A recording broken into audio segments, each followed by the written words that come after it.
WhatsApp, dicari pembantu yang single, soleha, cantik gitu, masih muda gitu, punya keinginan yang kuat. Tiba-tiba yang komen istri, itu sering kan aku bikin gitu teh, yang komen istri, nggak, kayaknya pap aku aja yang nyari deh pap, nggak usah papa. Ya alhamdulillah ya. Cuman akhirnya gini loh teh, kenapa kita mengeluh dalam kehidupan ini? Ketika teteh punya anak ya, ketika punya anak itu membahagiakan atau merepotkan?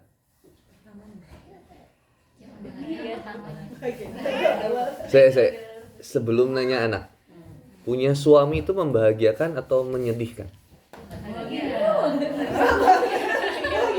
Ini saya melihat wajah-wajah tertekan ini. Gak apa-apa ya. Membahagiakan. Punya anak membahagiakan atau menyedihkan? Ada keselnya nggak?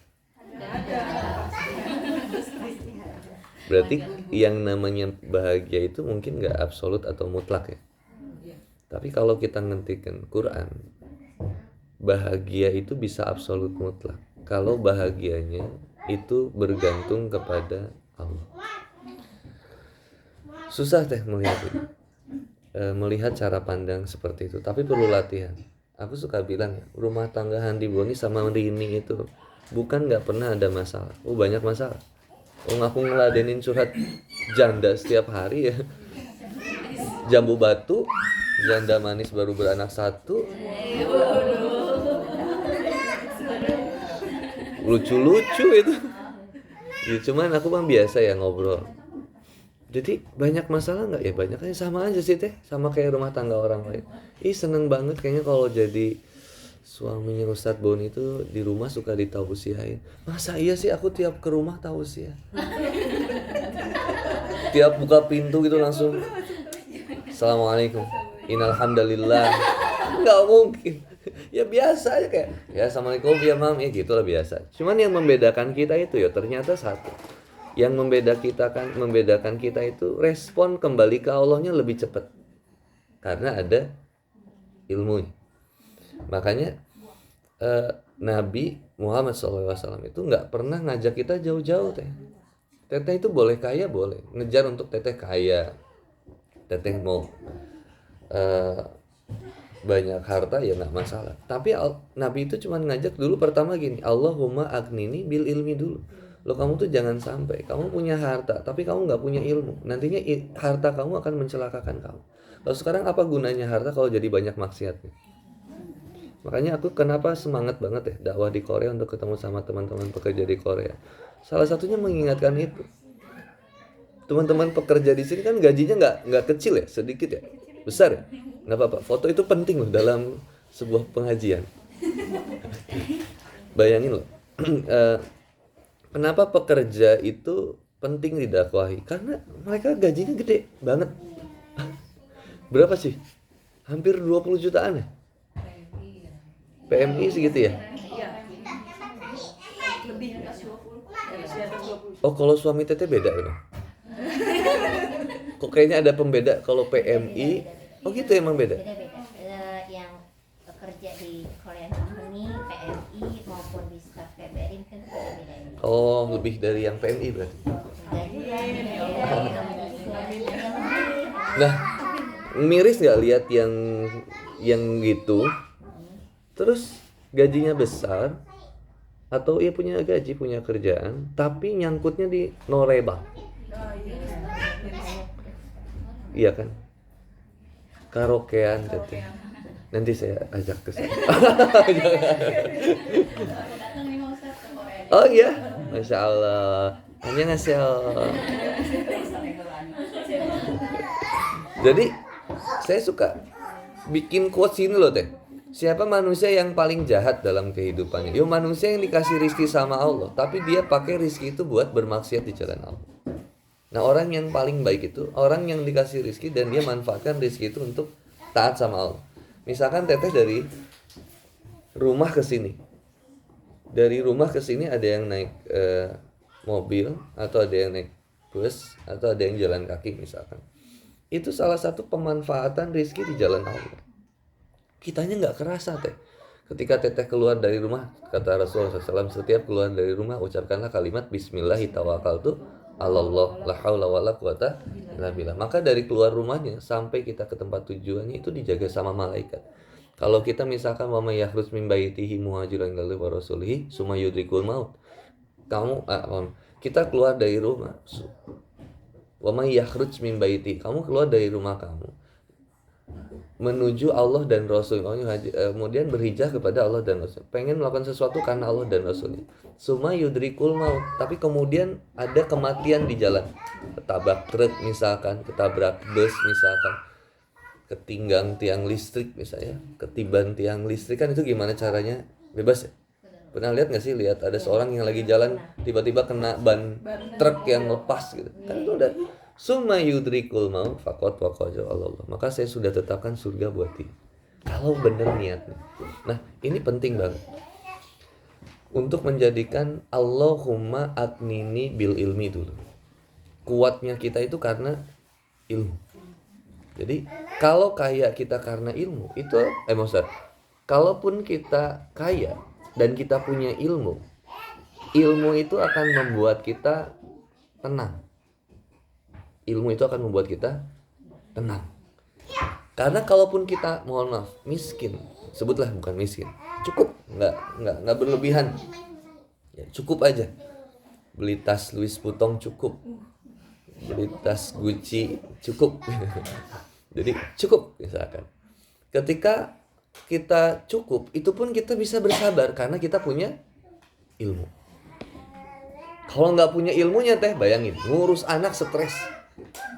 Ngurus anak stres, ngurus suami stres.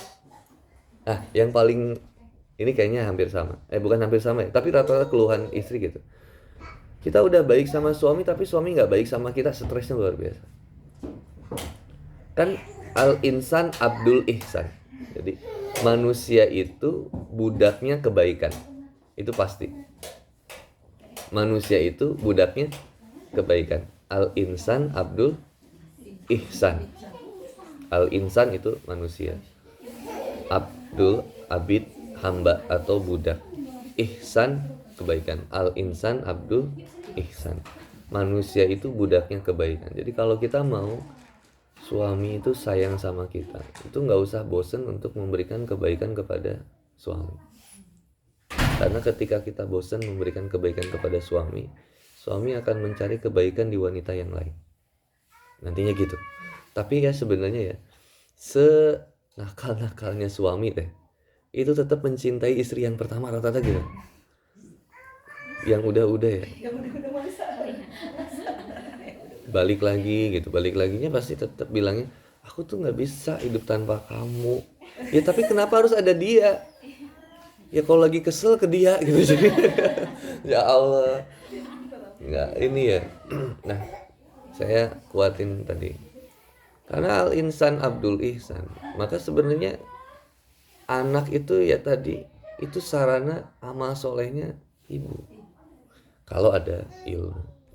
Ada nggak anak yang durhaka sama orang tuanya? Ada. Tapi sebenarnya harus dicek lagi kronologis maling kundang itu mungkin ya teh. Jangan-jangan sebelumnya ada kedurhakaan orang tua kepada anaknya sehingga kemudian menjadikan karakter anak yang seperti itu. Bisa jadi ya kalau kita kepoin lebih lanjut. Karena orang tua yang baik mungkin akan menghasilkan karakter anak yang baik. Aku suka tak bilang ini. Ketika seorang ibu itu nggak pede menjadi full time mother, aku selalu bilang, loh Bu, bukankah seorang pegawai bank atau pekerja, wanita yang kerja itu selalu stres? Kenapa? Karena ada sisi keibuannya yang hilang. Ketika aku bilang gini teh, di satu bank ya, hati-hati anak yang banyak kehilangan, orang tua yang banyak kehilangan waktu dengan anaknya ketika anaknya kecil. Nanti ketika anaknya besar, dia akan banyak kehilangan waktu dengan orang tuanya. Itu nangis, kejer itu anak orang bank itu, terus nanya ke saya, Ustadz apa hukumnya kerja? Nggak wajib. Buat cewek itu nggak wajib.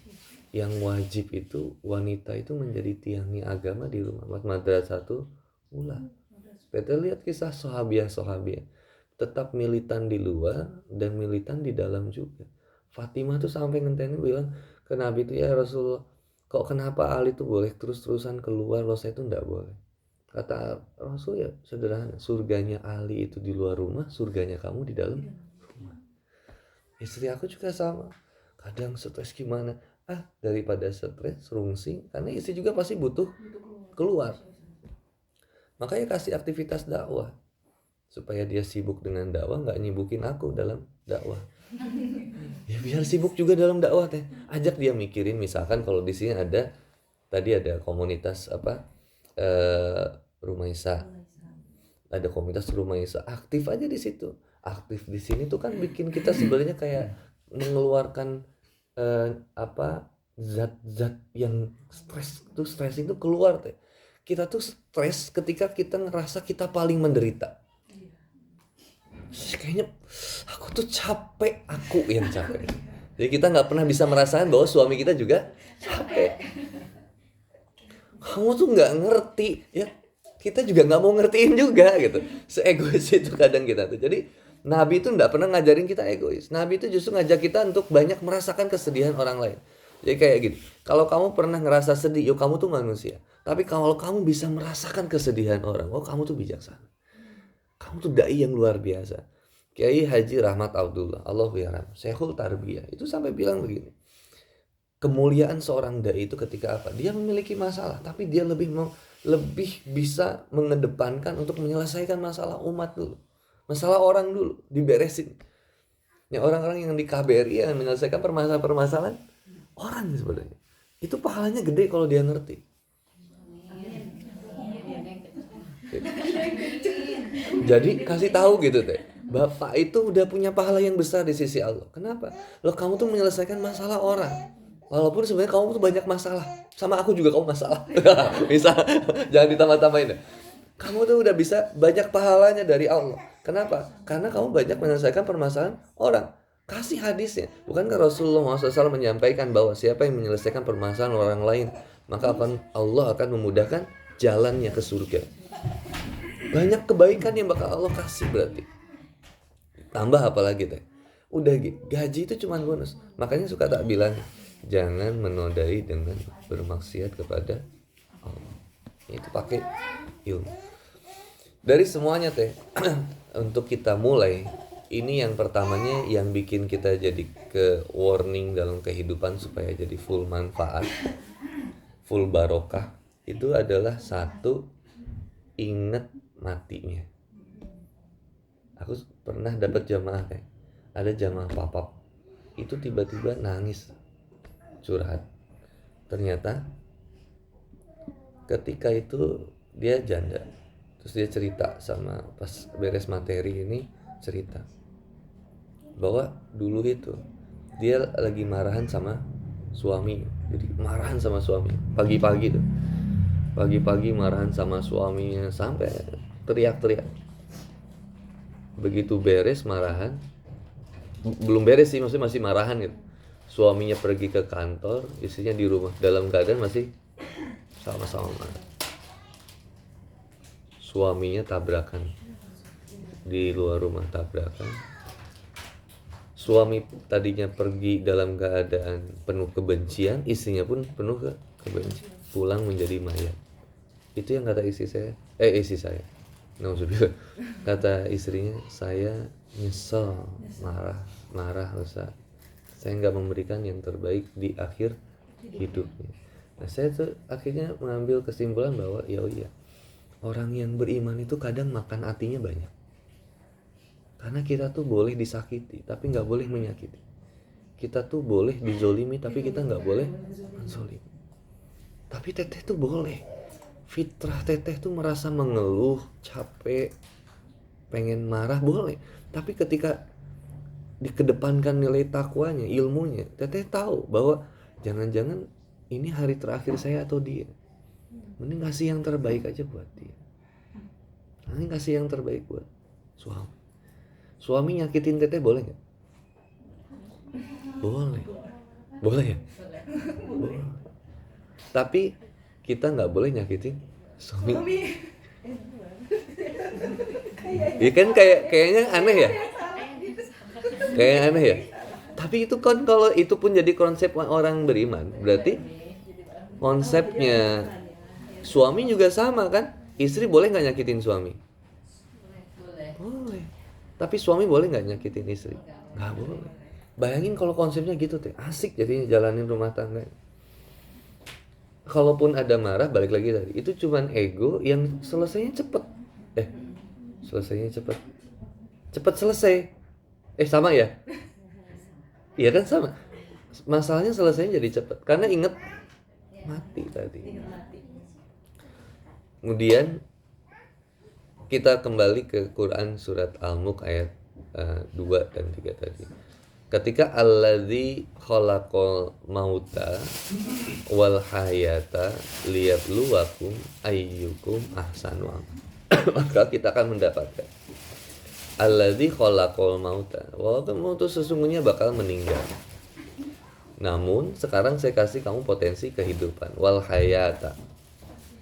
Sekarang kita masih hidup nggak sih? Sekarang masih ya?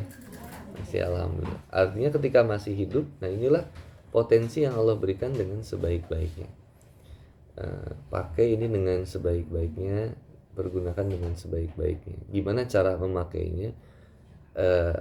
Allah cuma mengatakan lakukanlah amalan-amalan yang terbaik.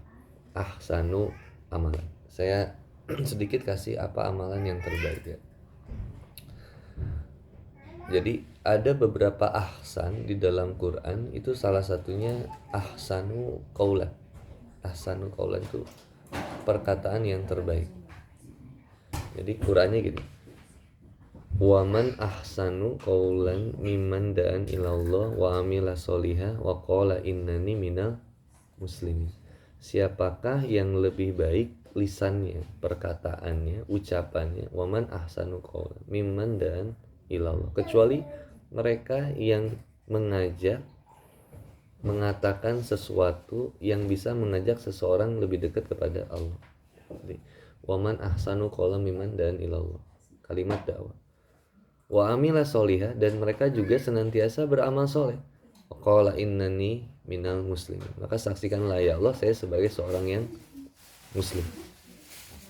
Itu salah satu ahsanu amalan, yaitu ahsanu taklim. Maka beriman dan beramal solehlah. Semoga Allah Subhanahu wa taala memberikan kesempatan. Ini udah zuhur ya? Belum kan? Masih lama ya. Akan memberikan kepada kita kemudahan untuk beramal, insyaallah. Kemudahan kita untuk beramal soleh, insyaallah. Kaget dikira sudah zuhur belum ya?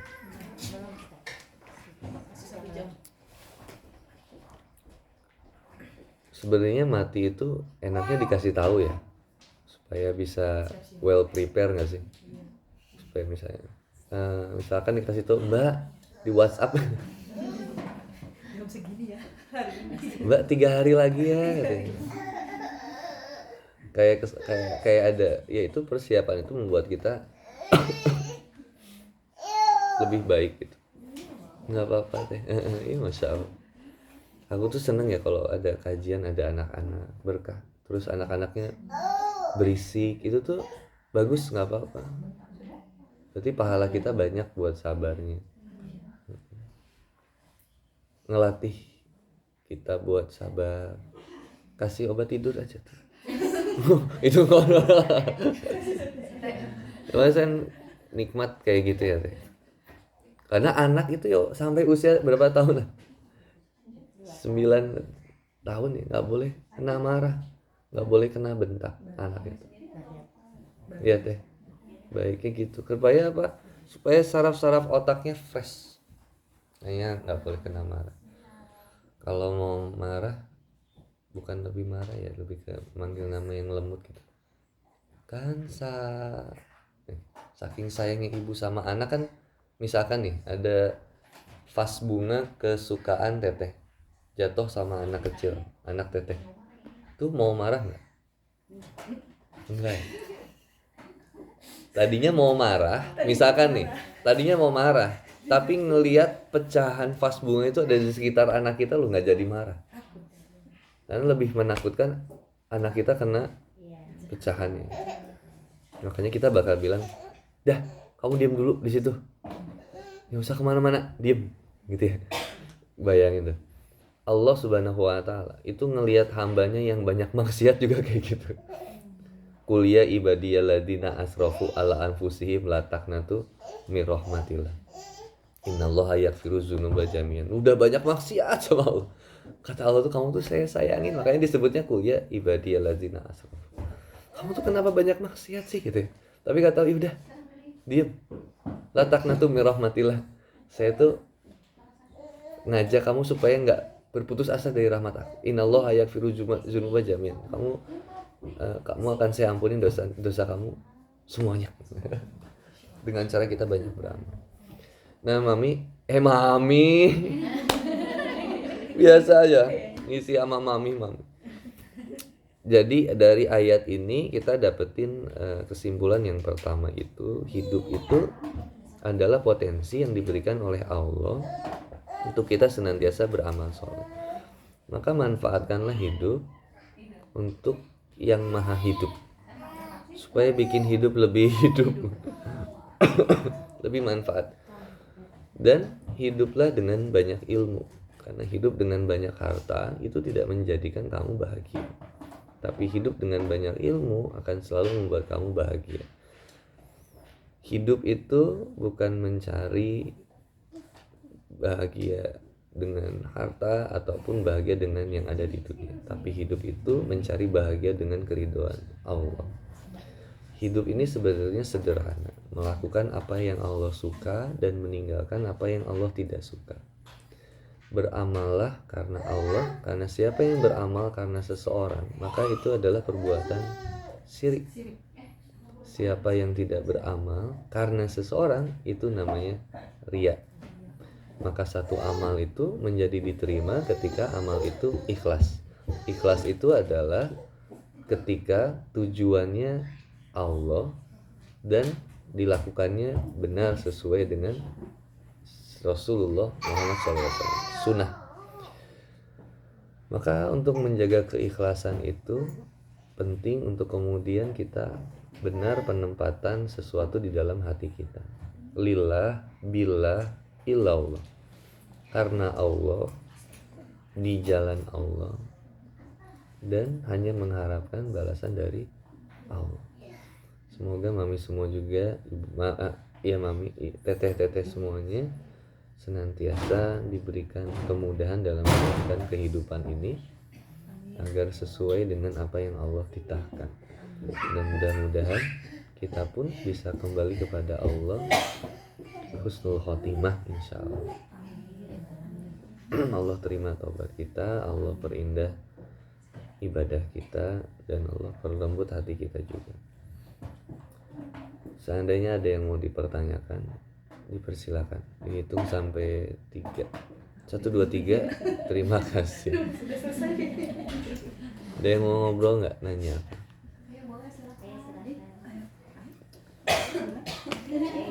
Ada prinsip yang lumayan menarik ya teh dari istri aku. Aku boleh cerita karena istri aku nggak ada di sini. Kalau ada di sini, ini live apa ya, Bang Dovi ini ya? Nggak nonton. Jadi istri aku dulu itu waktu ngebuat aku hijrah ya, ngebuat aku tobat. Aku kan tobatnya 2011 ya teh. Jadi istri itu kayak Ummu Qais. Jadi ada namanya dulu muhajir Ummu Qais. Jadi orang-orang yang berhijrah gara-gara Ummu Qais. Makanya disebutnya muhajir Ummu Qais. Makanya ada hadisnya gitu. Famangkana hijratuhu lidunya yusibuha aw imra'atin yakuna fahajatu mangkana. Siapa yang hijrahnya karena urusan dunia atau wanita yang ingin dia nikahi. Jadi itu dulu sih itu. Jadi dulu itu pas pertama berubah, istri itu sama sekali bukan nggak pernah marah ya, pernah mungkin marah karena ya wajar, dia manusia, ada keselnya, tapi dia tuh besar sabarnya banget ya, nemenin suaminya untuk berubah tuh sabar banget. Sampai aku suatu saat itu ya, ini kayak obrolan bercanda, tapi emang serius. Dia ngobrol gitu. Aku tak bilanginnya gitu. Kenapa sih kamu tuh dulu sabar banget nemenin aku tuh? Padahal kamu tuh sangat memenuhi syarat untuk menggugat cerai aku. Karena sudah banyak kesalahan yang melanggar syariat. Terus istri aku cuma bilang, aku tuh cuma bilang, dulu aku minta sama Allah tuh dijodohkan dengan seseorang yang bisa menghantarkan aku ke surga. Ternyata aku malah dapetin kamu yang kayak begini. Yang ya kayak begitu ya, aneh gitu. Tapi kan doa itu nggak pernah salah. Artinya jangan-jangan ketika saya mendoa seperti itu dan saya dapatnya kamu yang kayak begitu, yo tiket saya surga itu jangan-jangan ya sabar ngadepin kamu.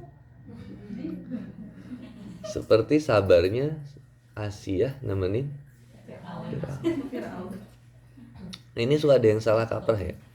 Asia itu menjadi baik ya ketika ada Firaun. Ketika ada Musa dan didakwahi sama milah-milah sebelumnya. Jadi ajaran-ajaran sebelumnya. Jadi suka ada yang nanyakan gitu, kenapa yang buruk disatukan dengan yang buruk, yang baik dengan yang baik? Kok nggak adil? Kok Firaun jadiannya sama Asia? Loh dulunya itu ya sama-sama buruk. Tapi itu dengan cara pandang manusia. Tapi kalau dengan cara pandang Allah, baik dan buruk itu kita nggak tahu sebenarnya. Bayangin deh, ada Mamam, Teh Rini ya, istri aku, muslimah, keren, solehah, anak kiai, jadian sama yang ngancur, nggak pernah pacaran. Ini, wah, luar biasa. Omongan orang kan gitu. Kenapa Allah persatukan yang buruk dengan yang baik? Tapi orang ini nggak pernah nanya, lo kamu punya keinginan apa? Jadi aku tuh sebelum aku berubah teh, aku cuma minta sama ibu aku tuh dulu satu. Jadi aku cuci kaki ibu aku dulu. Itu keadaan memang masih, mohon maaf ya, masih dalam keadaan mabuk itu. Tapi aku ingat cuci kaki ibu aku, cuman bilang, kamu Bu, doain aku punya istri yang bisa merubah aku, kan gitu. Kalau ibu nggak sanggup ya saya cuma minta istri yang bisa ngerubah aku. Jadi setiap upaya yang baik itu akan mempertemukan dengan yang baik, pasti itu teh. Makanya kenapa diajaknya seorang istri, karena istri itu suka mengandalkan prasangka ya. Suudzonnya gede banget karena prasangka. Makanya diajak, kata ulama, wanita itu diajak untuk besar hatinya untuk berprasangka baik kepada Allah. Jadi maka muncullah kaidah ulama, husnuzonlah kepada Allah meskipun salah. Itu lebih baik daripada suuzon kepada sesuatu tapi benar. Husnuzon sama suami, Masya Allah suami pulang malam kayaknya lagi ngaji gitu ya. Masya Allah. Di pengajian, Masya Allah. Ternyata norepap. Nauzubillah ya, nauzubillah. Misal, tapi kita minimal dapat poin plus. Nah, lihat ya, kalimat kalimat akhlak, tentang akhlak. Akhlak yang paling puncak itu akhlak wala tastawil hasanatu wala sayyi'ah idfa billati hiya ahsan. Jadi membalas keburukan dengan kebaikan. Tapi akhlak yang paling sederhana itu membalas kebaikan dengan kebaikan lagi. Itu biasa. Teteh ngasih ke aku misalkan minuman, aku kasih lagi minuman, itu biasa. Tapi ketika aku ngasih teteh minuman, teteh ngasih aku minuman dan makan, itu kebaikan yang lebih lagi. Tapi yang paling repot itu adalah ketika kita nggak berhenti untuk ada di titik wala tastawi hasanatu wala sayyi'ah. Kamu terus memberikan kebaikan meskipun kamu terus diburuki.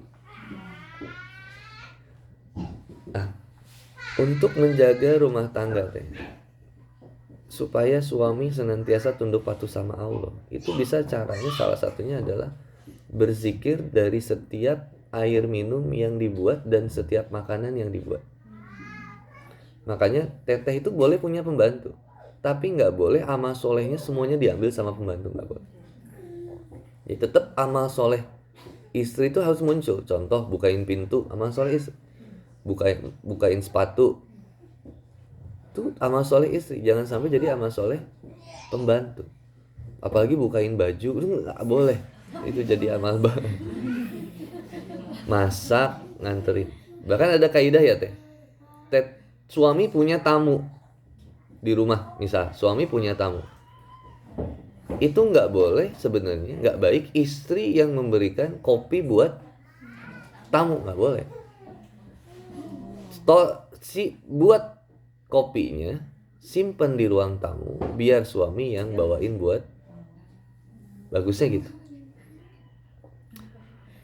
Atau kalau misalkan kalau aku di rumah misalkan ya, kalau di Bandung kan ada pembantu ya, aku punya pembantu di rumah, tapi udah kita sepakati bahwa pembantu itu boleh bikin minuman buat tamu, tapi nggak boleh bikin minuman buat suami aku, nggak boleh, karena minuman aku harus dibuat sama istri. Makanan juga gitu. Kalau aku makanan itu apa sih namanya kalau di Sunda itu dialasin, dialasin sama istri dan disuapin juga sama istri. Disuapin sama istri, harus disuapin. Teh, aku sama istri tuh sangat pengen ngikutin apa yang disabdakan Nabi ya, walaupun belum sempurna. Misalkan Nabi bilang gini, min husni islami mari tarkuhu malaya. Di antara kebaikan manusia itu ninggalin hal yang gak bermanfaat. Sehingga sebenarnya drakor itu bagi aku dan istri itu gak manfaat, tapi ternyata ketika beberapa part itu ada yang manfaat. Contoh misalkan ketika tentang psikolog love ya, filmnya Hometown Cha-Cha-Cha. Aku gak ada waktu sebenarnya nonton itu, tapi biasa ngafalin Quran kan kalau aku ya. Waduh. Gaya banget tuh. Jadi Hometown Cha-Cha-Cha itu kan ada 16 episode ya. Kim Sen Ho, si Hong Banjang itu. Tapi kemarin Kim Sen Ho tuh ada masalah sama presenter berita yang mantan pacarnya itu. Itu janda itu, baru anak satu. Dan itu seperti aborsi, itu dia stres banget. Aku nggak terlalu ngikutin juga tapi ya. Nah, sama si Min Ah ini Hye Jin. Tapi si Min Ah udah punya film yang baru. Dia punya pacar namanya siapa? Kim Woo Bin. Iya benar. Itu kumpul kebo itu. Belum nikah ya. Nah di Hometown Cha-Cha-Cha itu kan ada 16 episode ya teh. Aku tuh nggak pernah nonton drakor sebenarnya. Kecuali sebelumnya itu ada Boys Before Flower apa sih? Itu udah lawas banget kan? Itu udah lama banget. Udah tuh nggak pernah nonton lagi. Kalau Tom Hanks Meteor Garden teh. Itu bukan film Korea, film Taiwan. Aku kalau inget juga ya.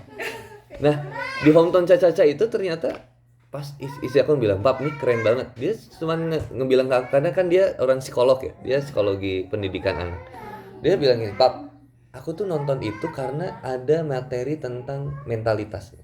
Ya kata aku, "Apa sih, gimana? Lihat aja dulu." Terus aku nonton. Akhirnya aku nonton diam-diam karena gengsi ya nonton sama istri. Pas nonton, banyak hikmahnya. Salah satunya hikmahnya apa teh? Hidup dalam bertetangga yang baik itu seperti apa. Kemudian yang kedua, jadi kepo ya? Nanti nonton lagi. Aku kok ngajakin nggak bener ya? Maaf ya. Tapi itu bener loh teh. Nah terus ada masalah yang ini teh. Itu baik sama, iya banyak skipnya aku memang. Ada adab tentang bertetangga, tolong menolong, ada ta'awun, kemudian ada masalah itsar itu mendahului kepentingan orang lain daripada kepentingan kita sendiri. Terus yang pentingnya lagi nanti ada, kalau buat aku ya mohon maaf, kok bisa seromantis itu ya dalam film itu? Kenapa saya sama suami, kenapa saya sama istri nggak bisa seromantis itu? Kalau misalkan mohon maaf, kalau di sini ada yang pernah menikah di sini ada yang nikahnya dari jalur pacaran enggak? Kenapa lebih romantis ketika pacaran daripada timbang sudah nikah? Karena pacaran banyak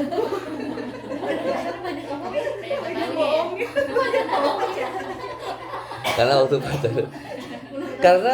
Karena waktu pacaran itu ya banyak emang perbuatan iblis. Makanya segala sesuatu teh yang perbuatan banyak dosanya itu cepat dilakukannya, lebih mudah. Lebih mudah mana? Marah atau sabar? Marah. Kalau perbuatan dosa tuh nggak usah dimotivasi, wes keluar. Tapi perbuatan amal, kira-kira suami lebih seneng dengerin curhatan teteh atau curhatan wanita di kantor? Enggak ya? Enggak ya maksudnya.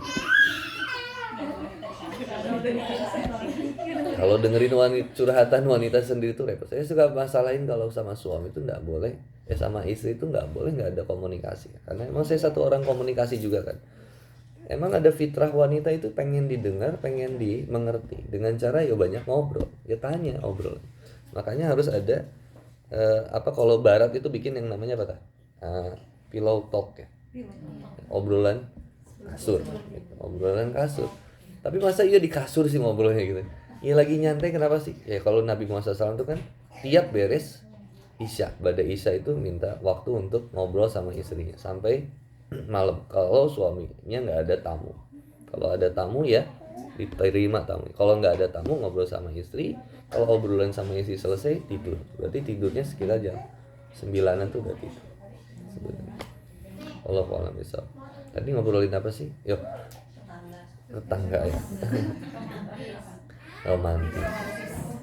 Itu amalan sama. Nah, begitu juga ketika membuat teteh bingung. Ketika suami kalau misalkan ya, mohon maaf, suami susah sholat.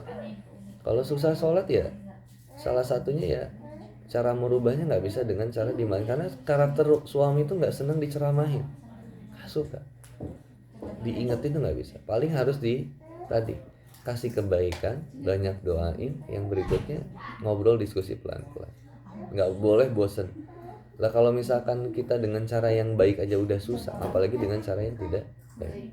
Nanti tingkatannya naik dari suami yang belum tuntas dengan diri, nanti diajak suami tuntas dengan keluarga.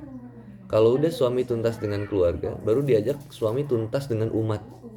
Kita harus ridho, karena suami harus ngurusin yang kayak gitu, dan harus backup untuk dia bisa semangat ngurusin umat, karena pahalanya besar. Nah, banyak suami yang serius dalam kerjaan di kantornya, tapi nggak serius dalam kerjaan di rumahnya. Dia bisa jadi superhero di kantor, tapi nggak jadi superhero di rumah. Aku coba tanya, ini nggak apa-apa ya, koreksi bareng-bareng supaya bisa munculin potensi amal deh. Contoh, apakah di rumah tangga itu punya target pencapaian mingguan, bulanan, tahunan? Amal, ibadah. Sehingga amalan yaumian itu ada koreksinya. Ada meeting annually meeting gitu. Weekly atau monthly, bulanan. Ayo Pak, kita meeting bulanan koreksi amal kita. Bagaimana untuk menjadi rumah tangga yang sampai kepada ridho Allah.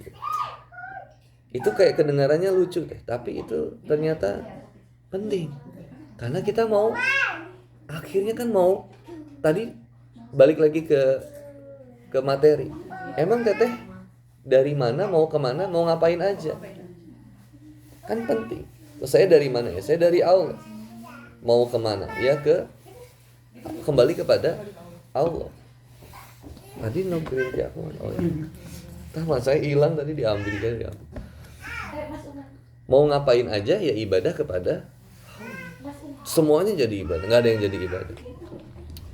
Nah, itu juga baru aku sadarin ya COVID. Alhamdulillah, makanya COVID itu bener banget. Udah membahagiakan buat aku ya. Dalam sisi yang lain membahagiakan, dalam sisi yang lainnya ya rungkat, pusing juga. Tiba-tiba istri aku dong bilang gini, Pak Kok tuh kenapa sih serius banget di kantor tapi nggak serius di rumah? Pak Kok tuh kenapa bisa meeting kantor tapi nggak pernah meeting keluarga? Pak Kok bisa nasehatin rumah tangga orang tapi Pak Kok nggak pernah nasehatin rumah tangga sendiri. Jadi saking sibuknya dulu kok saya nggak pernah seserius itu sama istri saya. Papa kenapa dengerin curhatan wanita lain tuh lebih semangat daripada curhatan istri saya? Papa bisa baik sama anak orang, kenapa nggak sama anak sendiri? Oh, itu betul-betul kayak kesamber geledek yang gitu gimana ya. Baru dari situ teh dibikin meeting mingguan, meeting bulanan. Meeting kecil itu berarti saya sama istri. Meeting besar saya, istri, anak, mertua dan orang tua. Jadi sekarang meetingnya besar. Yang dibahas itu ya koreksi amal. Dan juga tadi ada amal-amal yaumian, targetan. Anak di sekolah ya punya rapot. Tapi di rumah juga harus punya pencapaian rapot. Dan kita saling koreksi nggak jadi masalah. Kamu begini loh, kemarin tuh kamu gini, kamu nggak boleh begini. Begitu juga dari suami istri kepada suami. Cobain deh, seru. Ada yang mau ditanyain nggak?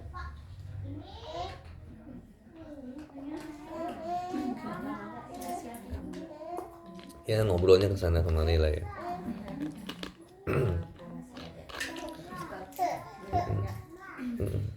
Cara memotivasinya gimana gitu biar back on track gitu. Back to the Kadang-kadang track ya. manusia suka naik turun ya. Mm-mm. Kebanyakan turunnya nggak kadang. Iman maksudnya. Iya, heeh. Iman itu ya simpelnya gini sih teh. Gak simpel ya maksudnya. Sama aja. Jadi kalau al-imanu yajidu wa yanqus. Iman itu naik turun, yajidu bito'ah. Naiknya karena ketaatan. Turunnya karena maksiat kata Rasul. Jadi kenapa pertanyaan kenapa kita bisa maksiat? Karena kelemahan ilmu. Kan proses misalkan aku tak tanya. Berpikir itu apa teh? Berpikir itu apa?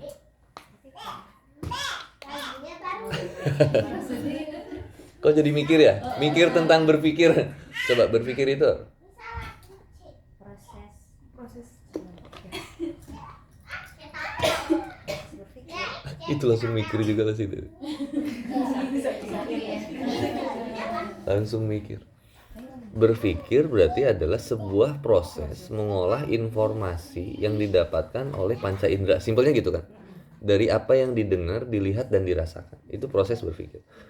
Nah, seseorang itu bertindak berdasarkan apa yang dia pikirkan. Jadi, kalau kita urai prosesnya jadi gini.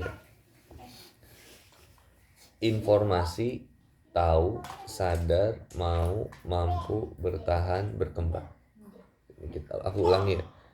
Informasi, tahu, sadar, informasi, ada informasi, kemudian kita jadi tahu jadi sadar jadi mau jadi mampu jadi bertahan jadi berkembang. Nah, istiqomah itu bab bertahan kan. Ista dan koma. Ista itu upaya seseorang untuk melakukan sesuatu. Ista. Makanya ada istighfar.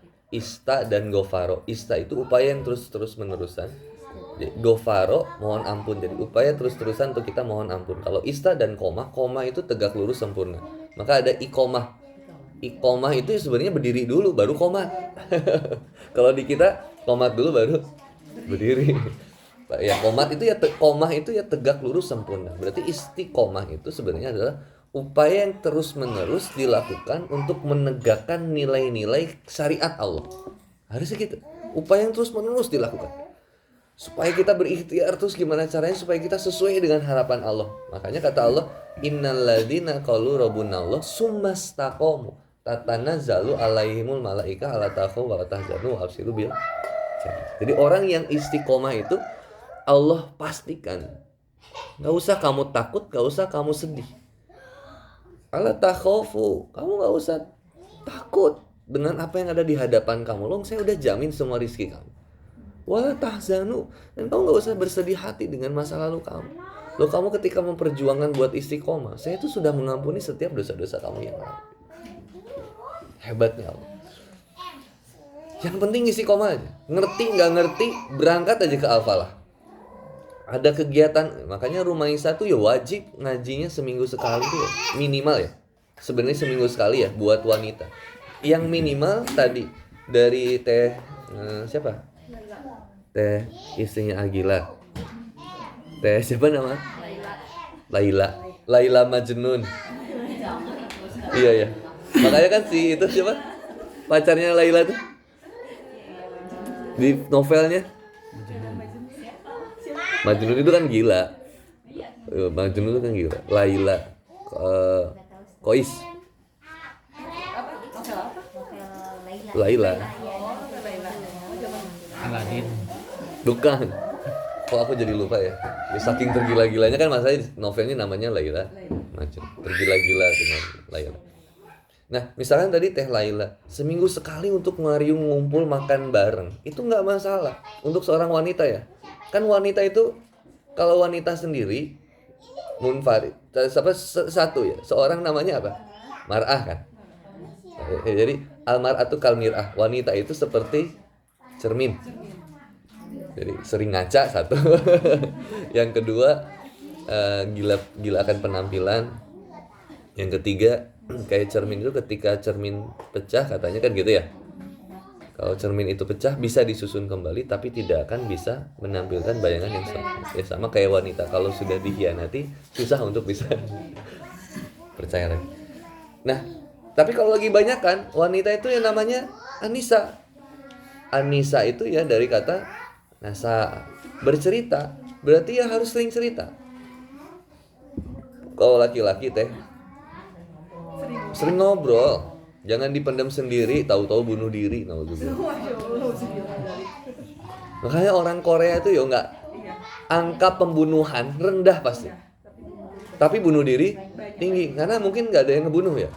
Kalau di Indonesia angka pembunuhan tinggi, angka bunuh diri tinggi juga. Rusak ya teh. Nah balik ke tadi teh, wanita Rumaisa ini minimal, kalau saran dari aku ya minimal ya seminggu sekali lah. Minimal lah, kalau sebulan sekali jangan. Kering hatinya. Minimal 2 minggu sekali aja. Karena apa teh? Banyak informasi. Kan ada WA grup. Tuh kalau enggak minimal seminggu sekali kita ada buku yang kita baca, ada kutipan yang kita share terusan deh. Gantian terusan deh. Saling ngasih informasi, karena informasi itu yang akan bikin kita tahu dan sadar. Mustahil seseorang itu bisa tobat kalau dia nggak sadar, mustahil teh. Nggak mungkin. Tiba-tiba teteh, hah? Aku tobat, nggak mungkin. Teteh itu pasti ada sesuatu yang teteh sadari. Kemudian teteh tobat. Maka sebenarnya teh, masalah dakwah itu wajib. Bagi siapa? Ya semua muslim. Nggak cuma lulusan Mesir, lulusan Saudi, lulusan pesantren. Enggak. Teteh tahu mabuk haram, judi haram. Teteh tahu sholat wajib, berhijab wajib. Dakwahin. Kebayang. Circle wanita di sini kan banyak juga ya. Masih banyak nggak ibu-ibu yang belum ikutan? Sebenarnya banyak Ustaz. Kalau Rumaisa secara itu kalau grup bisa sampai 50 orang. Kalau banyak kalau ngomong. Kalau ada. Terus saling kuatin di situ aja teh. Jadi bestie lovers. Bestie Kejora kali. Oh, Lesti ya salah ya. Nah. Jadi teh istiqomah itu Bapak nanti jawab ya. Gimana supaya kita bisa konsisten? Yang pertama perbanyak informasi, udah pasti itu supaya nguatin ilmu. Yang kedua baru banyakin temen yang soleh, karena itu circle yang bisa saling nguatin kita. Yang ketiga baru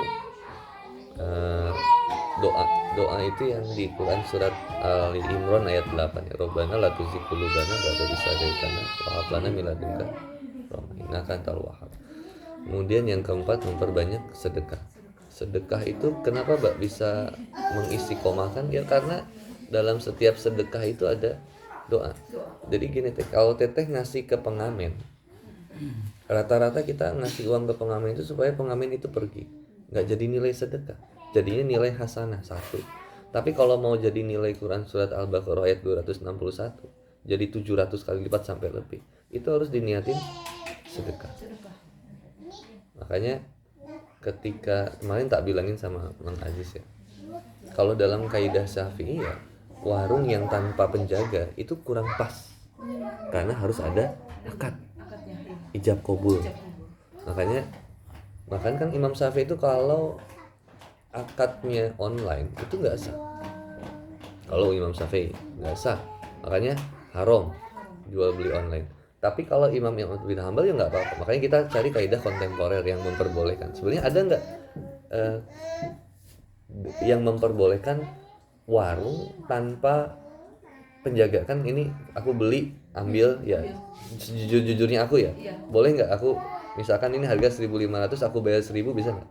Bisa. Aja, karena Tapi tidak sesuai dengan akad. akad. Ijab kabulnya. Kan ijab kabulnya gini.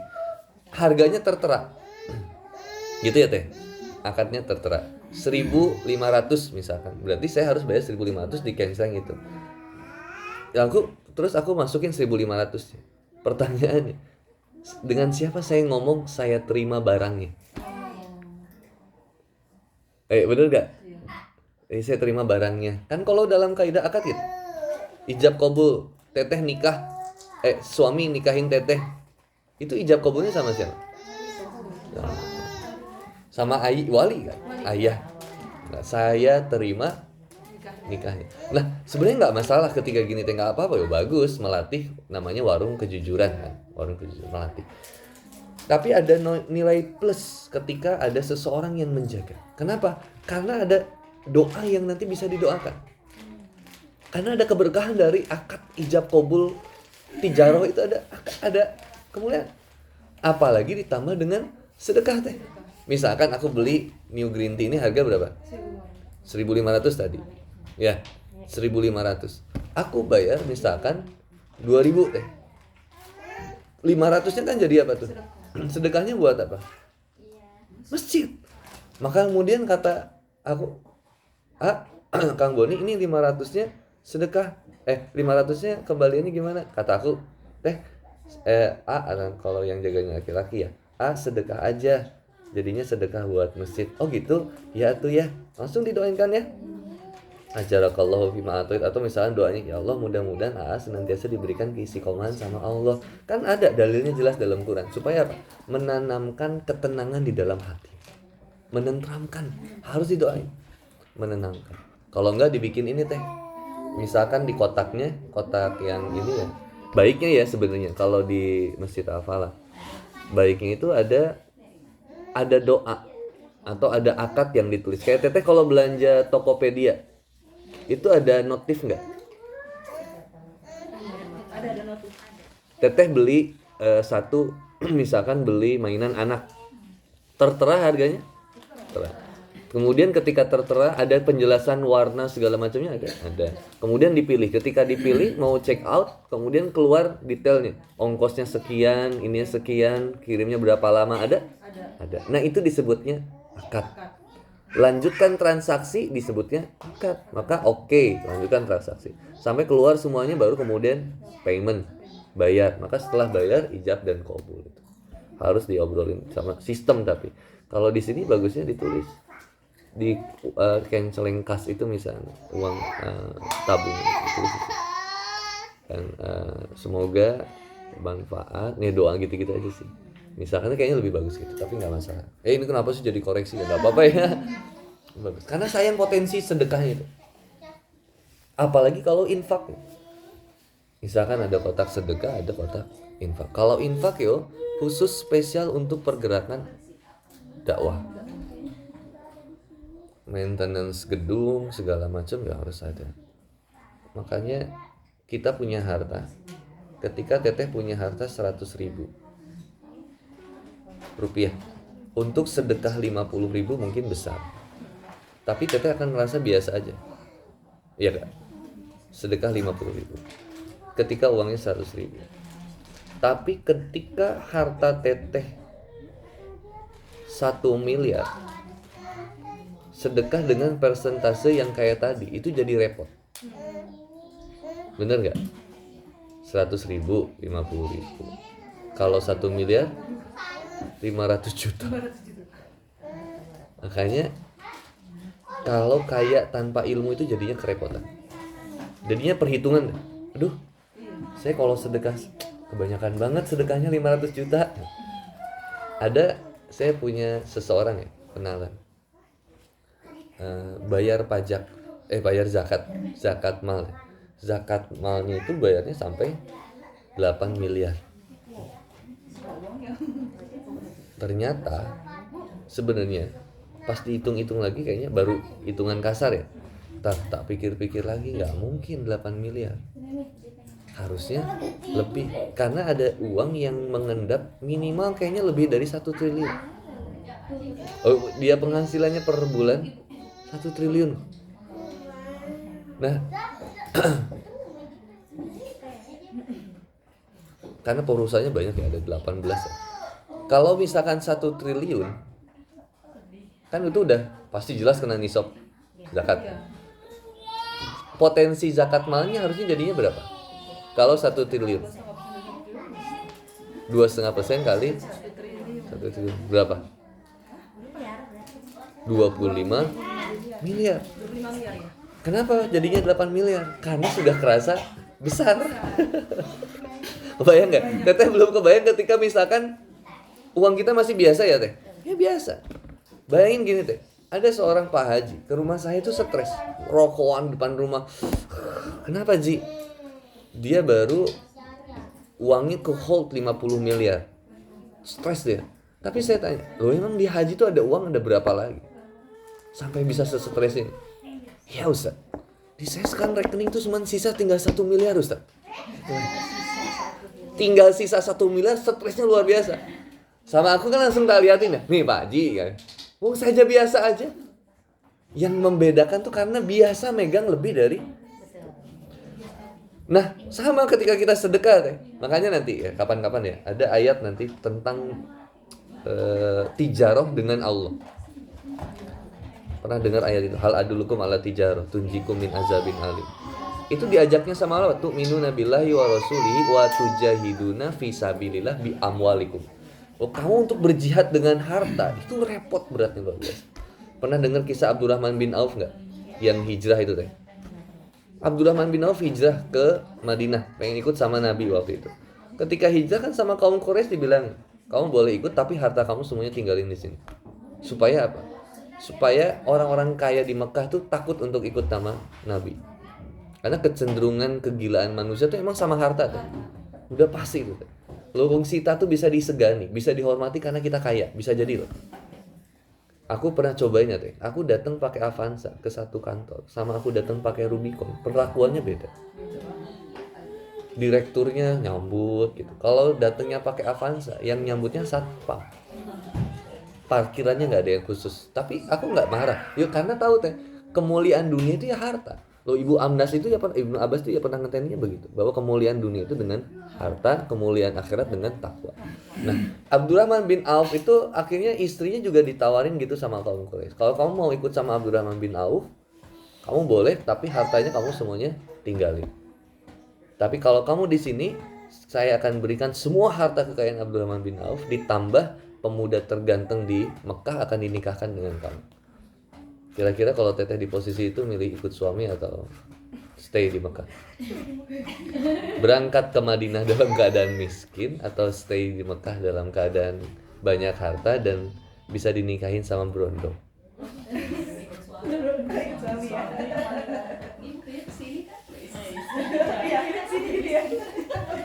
Iya, ya ke sini ikut suami karena suami kan aku di sini. Iya juga sih ya. Udah terbukti sih ya. Tapi kasihan ya, Abdurrahman bin Auf itu justru istrinya milih stay di Mekah. Akhirnya stay di Mekah, Abdurrahman bin Aufnya berangkat sendiri dalam keadaan miskin, nggak bawanya apa-apa. Tapi ya tadi, dia tuh nggak pernah ngerasa miskin karena tetap dia ngerasa dia Allah itu maha kaya. Seberat apa sih masalah hidup teteh coba? Kalau diceritain satu-satu, jawabannya soalnya simpel sama Quran.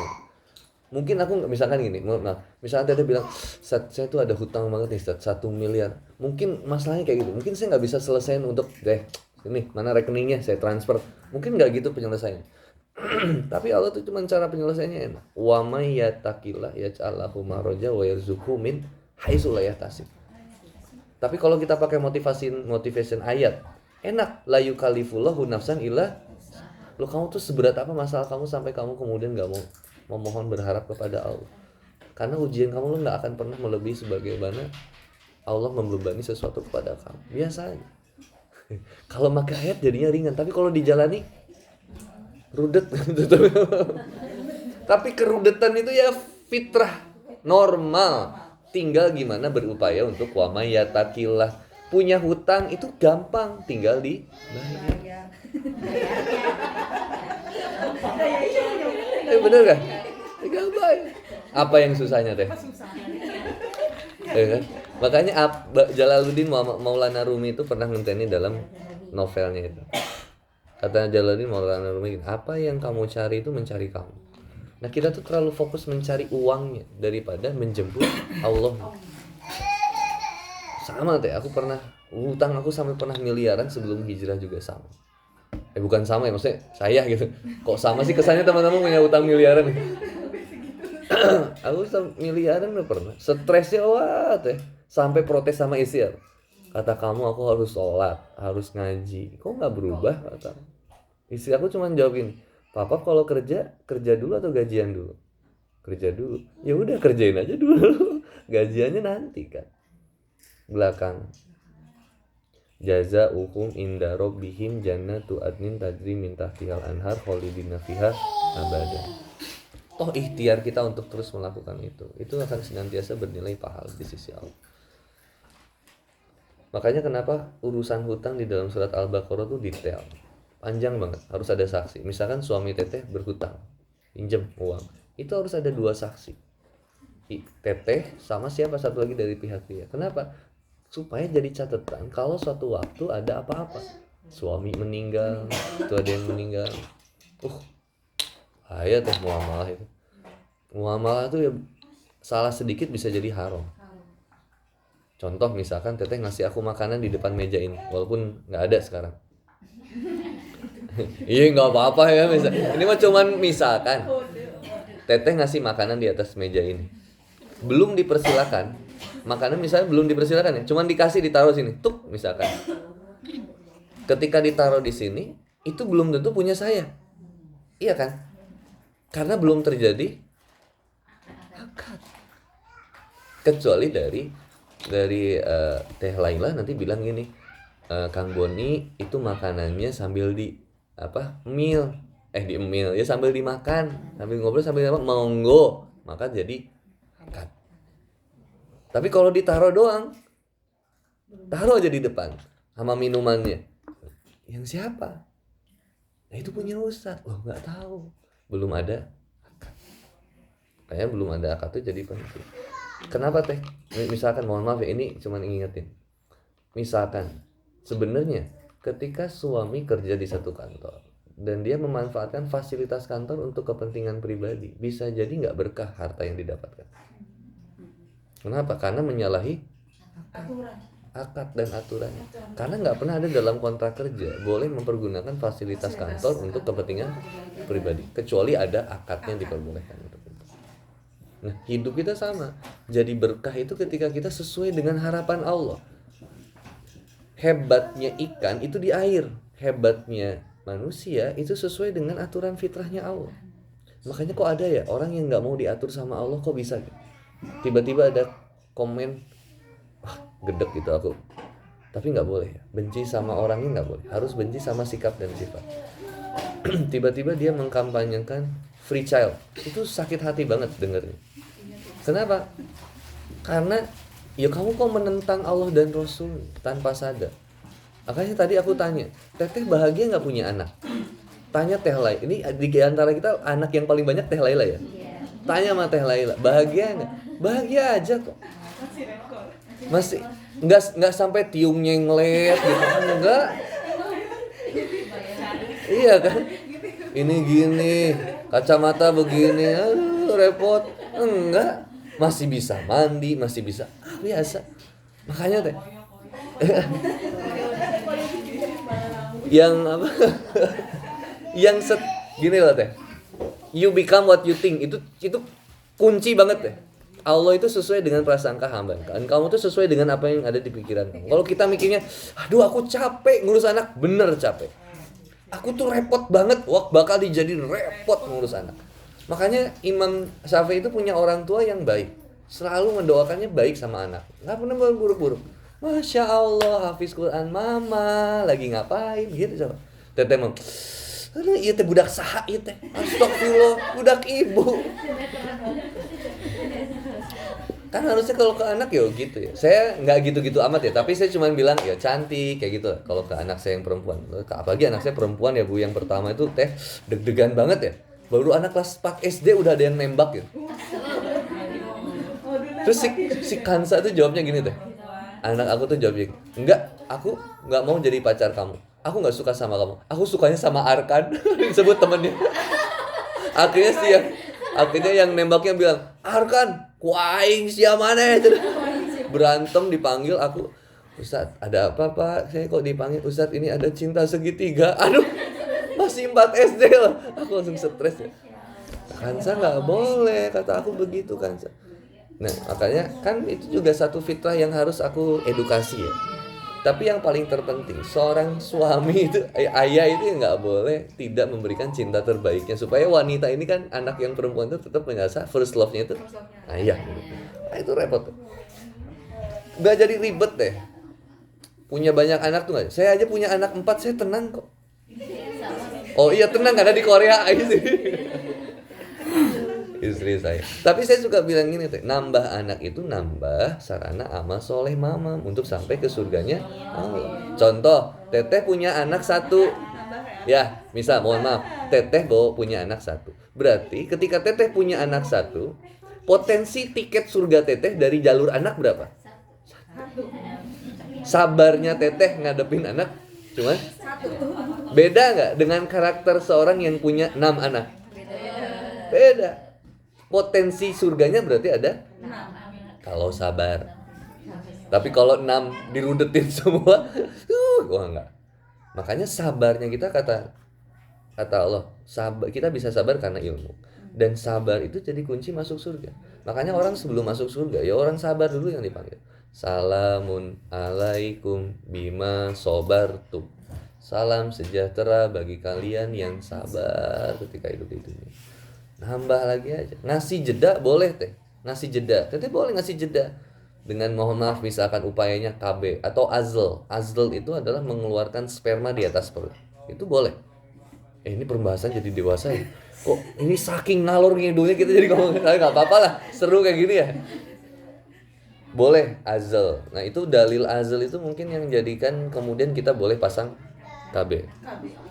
Jadi di jeda. Ini jangan terlalu dekat. Misalkan kita minimal mau ngasih jeda selama 2,5 tahun supaya full ASI dulu aja, full ASI baru kemudian eksekusi lagi dan seterusnya. Itu boleh. Allah bisa. Jadi gitulah teh isi koma. Oh, itu dari pertanyaan isi koma ya? Iya, makanya